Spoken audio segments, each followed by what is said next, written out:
ప్రతి ఫ్యామిలీలో రోజు ఫేస్ చేస్తున్న ప్రాబ్లం వచ్చేసి కోపం. అది మన వైఫ్ కావచ్చు, మన హస్బెండ్ కావచ్చు, మన పిల్లలు కావచ్చు. ఎవరు ఒకరి మీద కంపల్సరీగా వాళ్ళ యొక్క ఎనర్జీస్ ని వాళ్ళు కంట్రోల్ చేసుకోలేక బిహేవ్ చేయడం జరుగుతుంది కోపం రూపంలో. మరి కోపం రావడానికి అలా మెయిన్ రీజన్ ఏంటి, ఆ కోపాన్ని ఎంత ఈజీగా మనం కంట్రోల్ చేయొచ్చు అనే విషయాలు ఈ వీడియోలో మనం తెలుసుకోబోతున్నాం. హాయ్ నమస్తే, I'm Srinivas Buddhe, law of attraction coach. Law of attraction use చేసి మనం ఈ కోపాన్ని ఈజీగా మనం పాజిటివ్ గా చేంజ్ చేసుకోవచ్చు. అండ్ అదే విధంగా మన కోపాన్ని కంట్రోల్ చేసుకున్నప్పుడు మనం స్ట్రెస్ గా ఫీల్ అవుతుంటాం. కానీ కోపాన్ని మనం పాజిటివ్ గా ఎలా చేంజ్ చేసుకోవాలనేది మోస్ట్ మోస్ట్ మోస్ట్ ఇంపార్టెంట్. ఎవరైతే ఈ వీడియోని చూస్తున్నారో కంపల్సరీగా ఇంప్లిమెంటేషన్ చేయండి, నోట్స్ మెయింటైన్ చేయండి. నేను చెప్పే టెక్నిక్ ని రియల్లీ మీరు ప్రతిరోజు morning and evening 5 minutes practice చేస్తే సరిపోతుంది. మీరు గనక 5 minutes మీరు ఫోకస్ చేసినట్టయితే మీలో ఉన్న ఈ కోపాన్ని ఈజీగా కంట్రోల్ చేసుకోవచ్చు. ఎంతమంది రెడీగా ఉన్నారు ఈ యొక్క మీ కోపాన్ని తగ్గించుకొని ఒక బ్యూటిఫుల్ మీ రిలేషన్స్ ని పెంచుకోవచ్చు, మీ బిజినెస్ ని గ్రోత్ తీసుకురావచ్చు, మీ సేల్స్ ని ఇంక్రీజ్ చేసుకోవచ్చు. మీరు ఎక్కడైతే కోపాన్ని చూపిస్తున్నారో అక్కడ రిలేషన్స్ అన్ని బ్రేక్ అవుతూ ఉంటాయి. కాబట్టి ఆ ఏరియాలో మీరు గ్రోత్ రావాలంటే కంపల్సరీగా మీ యొక్క కోపాన్ని తగ్గించుకొని ఉండాలి. ఒకవేళ మీరు పాజిటివ్ గా ఉన్నట్టయితే well and good. Me family members లో ఎవరో ఒకరి ప్రాబ్లం ఫేస్ చేస్తుండొచ్చు, లేకపోతే మీరు వేరే వాళ్ళ కోపాన్ని మీరు అబ్జర్వ్ చేయడం, వేరే వాళ్ళ కోపం వల్ల మీరు డిస్టర్బ్ అవడం ఉంటుంది. మీరు కోపానికి రావడం వేరు, వేరే వాళ్ళ కోపానికి వచ్చినప్పుడు మీరు రియాక్ట్ అయ్యే విధానం వేరు. ఈ 2 రకాలుగా దీన్ని మనం ప్రాక్టీస్ చేయొచ్చు.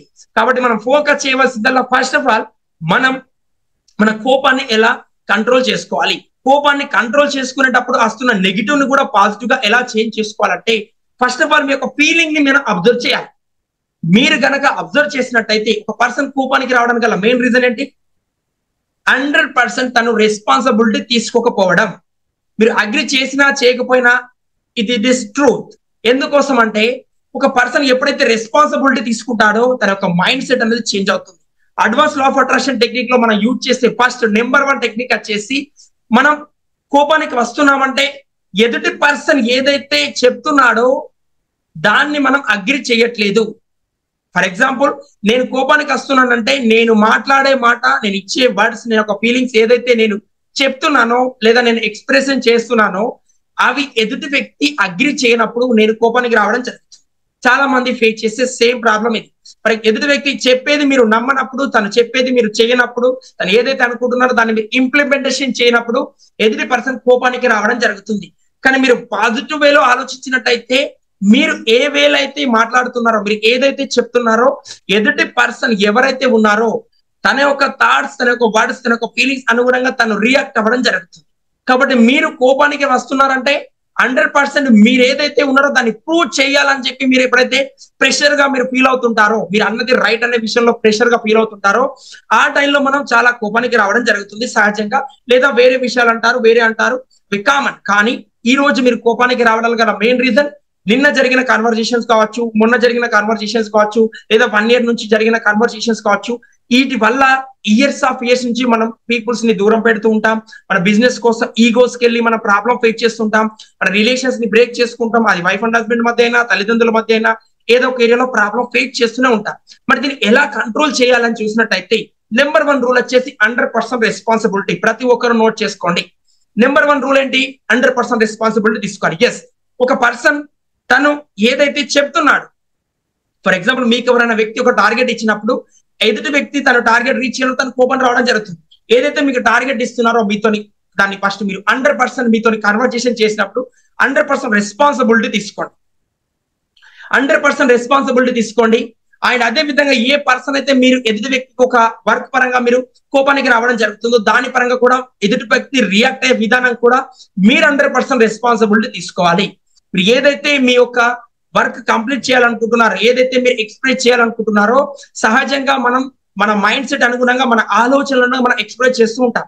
కానీ మీరు అబ్జర్వ్ చేయవలసిందల్లా 100% మీరు రెస్పాన్సిబిలిటీ ఎప్పుడైతే తీసుకుంటారో ఆ పరిస్థితులలో మీరు కోపానికి రాకపోవడానికి మీ యొక్క మైండ్ కంట్రోల్ కి వచ్చేసి మీరు రిలాక్స్ అవ్వడం జరుగుతుంది. ఫస్ట్ వచ్చేసి మీరు 100% రెస్పాన్సిబిలిటీ తీసుకోవాలి. సెకండ్, మీరు ఏం చేయాలని అబ్జర్వ్ చేసినట్టయితే మీరు ఏదైతే కోపానికి రావడానికి గల మెయిన్ రీజన్ వచ్చేసి మీ యొక్క హ్యాబిట్. మీరు నమ్మినా నమ్మకపోయినా ఇది మీ హ్యాబిట్. మీరు ఎందుకంటే అబ్జర్వ్ చేయండి, ఈ రోజు ఈ పర్సన్ వల్ల, ఆ పరిస్థితుల వల్ల మనం ఈ రోజు కోపానికి వస్తున్నాం అనుకుంటాం. సెకండ్ వచ్చేసి వేరే వాళ్ళ వల్ల ఈ ప్రాబ్లం ఫేస్ చేస్తున్నాం అనుకుంటాం. కానీ మీరు అబ్జర్వ్ చేసినట్టయితే కోపం అనే ఒక ప్యాటర్న్, ఒక హ్యాబిట్ అనేది మీలో ఆల్రెడీ మీ బాడీలో మీతో పాటు అది ఒక హ్యాబిట్ గా ఫామ్ అయి ఉంది. మీరు అబ్జర్వ్ చేయండి, ఈ రోజు ఈ పర్సన్ వల్ల కావచ్చు, నెక్స్ట్ వేరే పర్సన్ వల్ల కావచ్చు, ప్రతి ఒక్కసారి ఒక్కొక్క ఏరియాలో మనం వేరే వాళ్ళ వల్ల కూడా సేమ్ ఈ ట్రిగర్ అనేది రియాక్ట్ అవుతూనే వస్తుంది, కోపానికి మనం రావడం జరుగుతుంది, అవునా కదా? కాబట్టి మనం ఏం చేయాలి? ఫస్ట్ ఆఫ్ ఆల్ మన ఫోకస్ అనేది మన బాడీలో ఉన్న ఈ ప్యాటర్న్ వల్ల మన ప్రాబ్లం ఫేస్ చేస్తున్నాం. మీరు అబ్జర్వ్ చేసినట్టయితే ఒక పర్సన్ వచ్చేసి మార్నింగ్ టైంలో చాలా ఎనర్జీగా ఉంటారు, ఒక పర్సన్ వచ్చేసి ఈవినింగ్ టైంలో చాలా ఎనర్జీగా ఉంటారు. మీరు మార్నింగ్ ఎనర్జీగా ఉండడానికి, ఈవినింగ్ ఎనర్జీగా ఉండడానికి అలా రీజన్ ఏంటి అబ్జర్వ్ చేశారా? మీ ప్యాటర్న్స్. మీరు ఏదైతే ఫీల్ అవుతున్నారో అది మీ ప్యాటర్న్. ఫర్ ఎగ్జాంపుల్ మీరు సంతోషంగా ఉంటున్నారు, సంతోషంగా ఉండడానికి గల మెయిన్ రీజన్ మనం చూస్తుంటాం, చిన్న పిల్లలు ఉంటారు, వీళ్ళు ఎందుకు సంతోషంగా ఉంటారో వాళ్ళకే తెలియదు, కానీ దాని ప్యాటర్న్ అనేది వాళ్ళ ప్యాటర్న్ వచ్చేసి సంతోషంగా ఉండడం. అలానే మీరు ఏదైతే ఎమోషన్ ఫీల్ అవుతున్నారో అది ఆల్రెడీ మీ బాడీలో ఉన్న ఎమోషన్, దాన్ని మీరు అగ్రి చేయాలి. ఆ ఒక ట్రిగర్ ని మీరు అబ్జర్వ్ చేయాలి. అంటే ఫర్ ఎగ్జాంపుల్ ఎదుటి పర్సన్ ఏమన్నప్పుడు మీరు ఇలా కోపానికి రావడం జరుగుతుంది, ఒక ట్రిగర్ అనేది రియాక్ట్ అవుతుంది, మీలో ఉన్న ఆ బటన్ అనేది ఎక్స్ప్రెస్ అవుతుంది. ఫర్ ఎగ్జాంపుల్ ఎదుటి వ్యక్తి వచ్చేసి ఆ మాట అనడం వల్ల మీరు కోపానికి వస్తున్నారంటే ఆల్రెడీ మీ బాడీలో ఉన్న ఆ కోపం అనే బటన్ ని తను ప్రెస్ చేయడం జరుగుతుంది. ఒక మాట ద్వారా మిమ్మల్ని ఈగో హట్ అయింది అంటారు, మన ఈగో హట్ అయ్యే మాట ద్వారా కావచ్చు, లేదా మనం అనుకుంటున్న విధంగా కావచ్చు, ఏదో ఒక విధంగా ఎదుటి వ్యక్తి దాన్ని మన ట్రిగర్ ని టచ్ చేసినప్పుడు మన కోపానికి రావడం జరుగుతుంది. కరెంట్ ఇలా మనం ట్రిగర్ అయిపోయి మనం రియాక్ట్ అవ్వడం జరుగుతుంది. కాబట్టి ఆ ట్రిగర్ అనేది మీలో ఉంది, కోపం అనేది ఆల్రెడీ మీలో ఉంది. ఎదుటి పర్సన్ వల్ల ఎటువంటి ప్రాబ్లం మీరు ఫేస్ చేయట్లేదు. The crisis or opportunity don't make feel anything, the only multiply our existing emotion patterns. బయట నుంచి వచ్చే క్రైసిస్ ఏదైనా కావచ్చు, అది మిమ్మల్ని డిస్టర్బ్ చేయట్లేదు, ఆల్రెడీ మీలో ఉన్న దాన్ని రెట్టింపు చేస్తుంది. ఆ బటన్ ని ప్రెస్ చేయడం ద్వారా మీరు ప్రాబ్లం ఫేస్ చేస్తున్నారు. కాబట్టి ఈ రోజు నుంచి మీరు చేయవలసిందల్లా, ఎస్ మీలో ఎంతమంది కోపం నుంచి బయటికి రావాలనుకుంటున్నారు, ఫస్ట్ ఆఫ్ ఆల్ మీరు చేయవలసిందల్లా ఐ టేక్ 100% రెస్పాన్సిబిలిటీ. ఈ పరిస్థితి, ప్రస్తుతం ఉన్న పరిస్థితి 100% రెస్పాన్సిబిలిటీ తీసుకోండి. ఆ ట్రిగర్ ని గుర్తించండి. ఎదుటి వ్యక్తి ఏ ట్యూన్ లో, ఏ వాయిస్ లో, ఏ పద్ధతిలో మీరు అంటే మీరు ట్రిగర్ అవుతున్నారు. ఫర్ ఎగ్జాంపుల్ మనం చూస్తుంటాం, ఇలా టచ్ చేసిన ఒక పర్సన్ చాలా ఈగో ఫీల్ అవుతుంటారు, చిన్న రావడం ద్వారా కూడా చాలా మంది ఈగో ఫీల్ అవుతుంటారు. ఇలా మీరు ట్రిగర్ అయ్యే పాయింట్ ఏంటి, మీ బాడీలో మిమ్మల్ని ట్రిగర్ చేస్తున్న బెస్ట్ పాయింట్ ఏంటి, ఆ ట్రిగర్ మీరు ట్రిగర్ అవ్వడానికి ఎలా ట్రిగర్ అవుతున్నారు అనేది మోస్ట్ ఇంపార్టెంట్. ఆ ట్రిగర్ ని గుర్తించాలి. ఆ ట్రిగర్ ని గుర్తించిన తర్వాత దాన్ని, ఆ ప్యాటర్న్ ని బ్రేక్ చేయాలి. ఆ ప్యాటర్న్ ని బ్రేక్ చేయాలి. ఎలా బ్రేక్ చేస్తారు? ఫస్ట్ ఆఫ్ ఆల్ ఏంటి, ఐ టేక్ 100% రెస్పాన్సిబిలిటీ. నా బాడీలో ఉన్న ఈ కోపానికి, ఒక నెగిటివ్ కి నేను 100% రెస్పాన్సిబిలిటీ తీసుకుంటున్నాను. నా యొక్క థాట్స్, నా యొక్క వర్డ్స్, నా యొక్క ఫీలింగ్స్, నా యొక్క యాక్షన్స్ కి 100% బాధ్యత నాదే.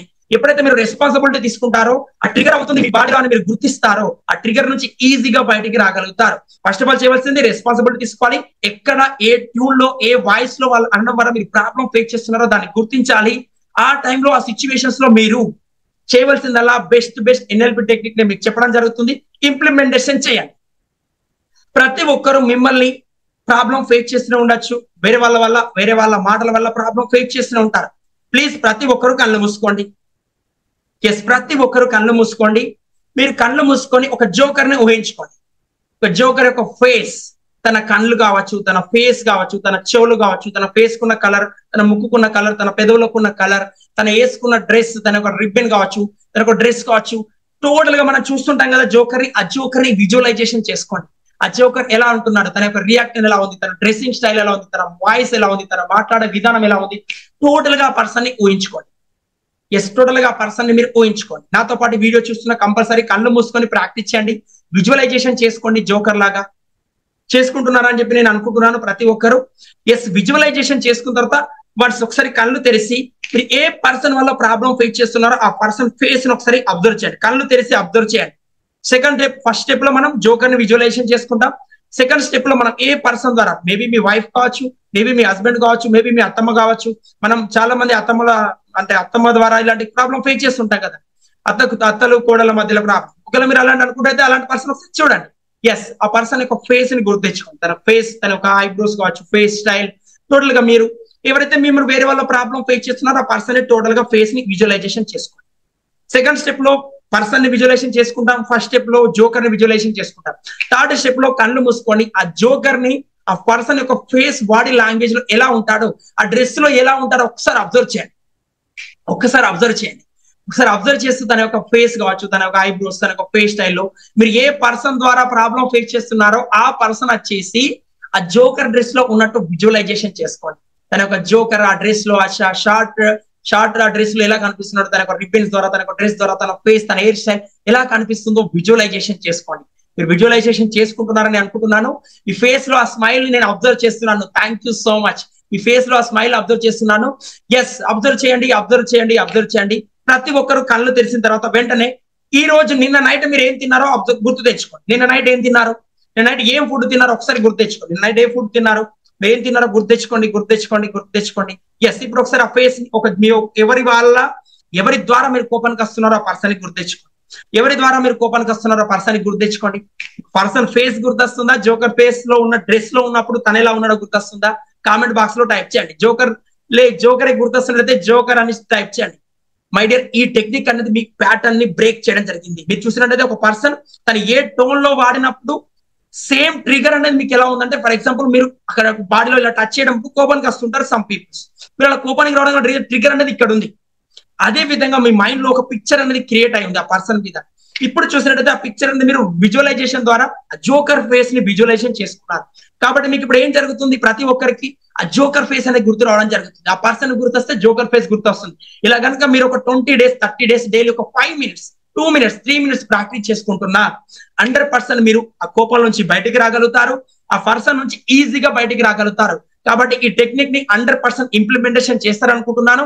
అండ్ అదే విధంగా దీన్ని ఇంప్లిమెంటేషన్ చేయండి. ఫస్ట్ రూల్ ఏంటి, 100% రెస్పాన్సిబిలిటీ. సెకండ్ రూల్ ఏంటి, ఎక్కడ ట్రిగర్ అవుతుంది. థర్డ్ రూల్ ఏంటి, జోకర్. ఫోర్త్ రూల్ ఏంటి, మీ యొక్క ఏ పర్సన్ ద్వారా ప్రాబ్లం ఫేస్ చేస్తున్నారో ఆ పర్సన్. ఫిఫ్త్ రూల్ ఏంటి, ఆ పర్సన్ ని ఫేస్ లో ఊహించుకోవడం. సిక్స్త్ రూల్ ఏంటి, ఆ విజువలైజేషన్ చేసుకుని తన ఫేస్ లో ఎలా కనిపిస్తున్నాడో విజువలైజేషన్ చేసుకోవడం. ఈ రూల్స్ ఫాలో కండి. I will give 100% guarantee. మీరు ఎవరి ద్వారా ఎంత కోపంలో ప్రాబ్లం ఫేస్ చేస్తున్నా ఆ ప్రాబ్లమ్స్ నుంచి ఈజీగా బయటికి రావచ్చు. అండ్ అదే విధంగా ఇటువంటి టెక్నిక్స్ కోసం ఎవరైతే ఛానల్ ని సబ్స్క్రైబ్ చేయలేదో ప్లీజ్ సబ్స్క్రైబ్ చేసుకోండి. అండ్ కామెంట్ బాక్స్ లో ఐ లవ్ దిస్ టెక్నిక్ అని టైప్ చేయండి. ఐ లవ్ దిస్ టెక్నిక్ అని టైప్ చేయండి. అండ్ మీ యొక్క ఫ్రెండ్స్ ఎవరైతే మీ క్లోజ్ ఫ్రెండ్ కావచ్చు, మీ రిలేషన్స్ లో కావచ్చు, సేమ్ ఇలాంటి ప్రాబ్లమ్స్ తో ఫేస్ చేస్తున్నట్టయితే తన నుంచి కూడా తన ఈ ప్రాబ్లమ్స్ బయటికి రావాలని చెప్పి మీరు జెన్యున్ గా కోరుకుంటున్నట్టయితే ఈ వీడియో ఫ్రెండ్ కి షేర్ చేయండి. అండ్ అదే విధంగా మరిన్ని వీడియోస్ కోసం ఛానల్ ని సబ్స్క్రైబ్ చేసుకోండి.